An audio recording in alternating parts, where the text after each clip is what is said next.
السلام علیکم ورحمۃ اللہ وبرکاتہ۔ آپ دیکھ رہے ہیں یونائٹڈ مسلم مائنڈ۔ امید کرتی ہوں آپ سب خیریت سے ہوں گے۔ آج کا سوال ہے، مسلمان محرم کیوں مناتے ہیں؟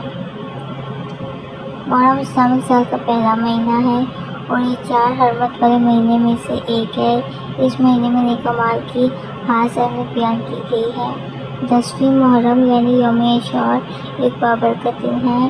صحیح حدیث کے مطابق رسول اللہ اس دن روزہ رکھتے تھے اور امت کو بھی روزہ رکھنے کی ترغیب دیتے تھے، کیونکہ اس دن اللہ تعالیٰ نے حضرت موسیٰ علیہ السلام اور ان کے قوم کو نجات عطا فرمائی تھی۔ اسی مہینے میں حضرت امام حسین کی شہادت بھی پیش آئی، جس سے ہمیں صبر، حق پر ثابت قدمی اور ظلم کے سامنے ڈٹ جانے کا سبق ملتا ہے۔ اس لیے محرم ہمارے لیے عبادت، دعا، نیک اعمال اور اپنے کردار کی اصلاح کا مہینہ ہے۔ اللہ تعالیٰ ہمیں قرآن و سنت کے مطابق زندگی گزارنے کی توفیق عطا فرمائے، آمین۔ خدا حافظ۔